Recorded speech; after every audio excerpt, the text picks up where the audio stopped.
some work. I know you can't see me. I'm going to raise this thing up in my driveway, and we're going to do some rear brakes. As I noticed the last time I was in there having an oil change that the brakes needed to be done. And so right now I got to get this thing up off the ground, and let's get the wheels off of it.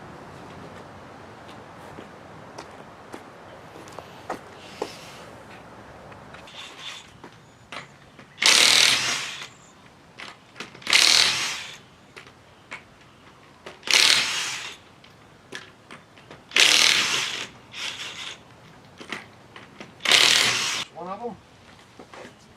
I'll lay it over there. We're going to get the other one off. Side.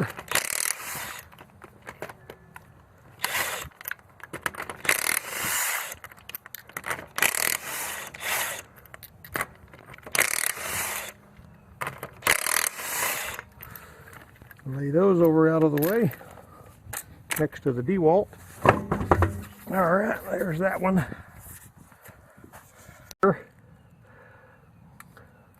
The pads have got some wear right there, and they don't have a whole lot left. The other side is the same way.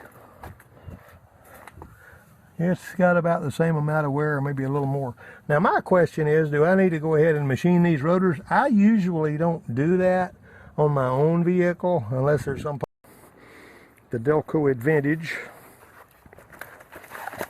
And we get a look at these. Looks like they're the same as those to me. We'll know more. I don't have any idea that they're going to be wrong. But we're going to park brakes. So that means since the park brakes are not built into the caliper, I don't have to screw that caliper piston back in like you do on some of the other ones. I really like the drum hat park brakes.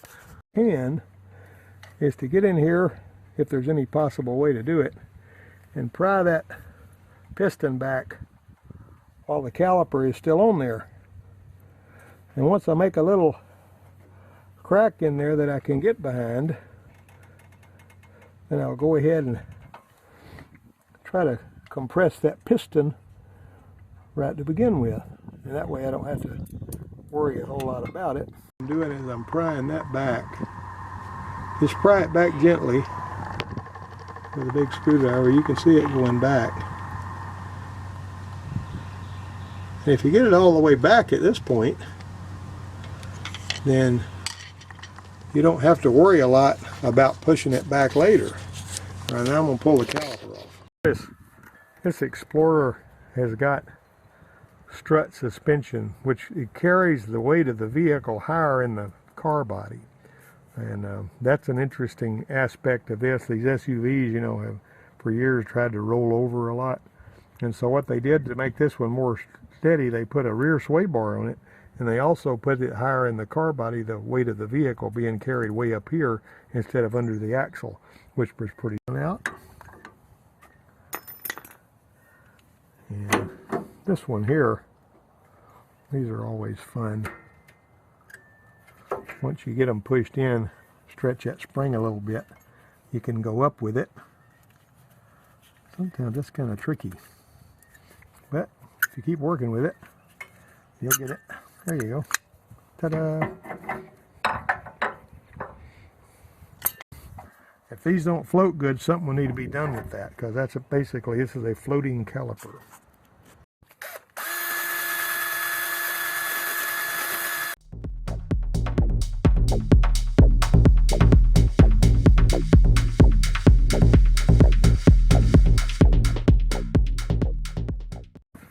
Alright, I'm putting these little things back on here. Make sure they're on there all the way, or might interfere with you putting the pads back on. Alright, those are looking really good.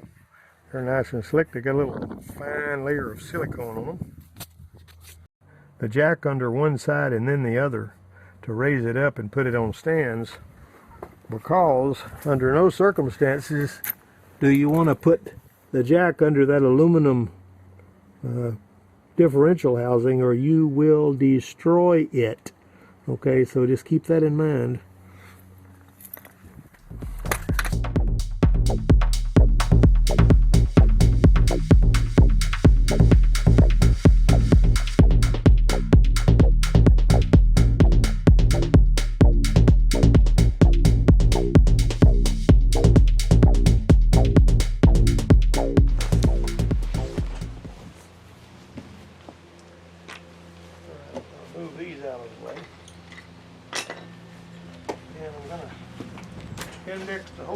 this wheel.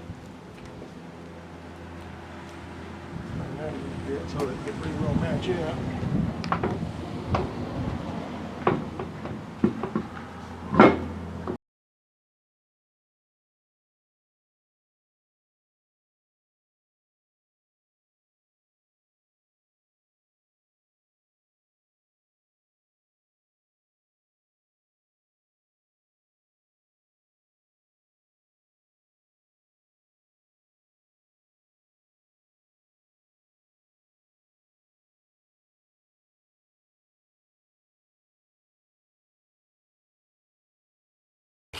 Before we do anything or go anywhere, I haven't even lowered it off the lift yet.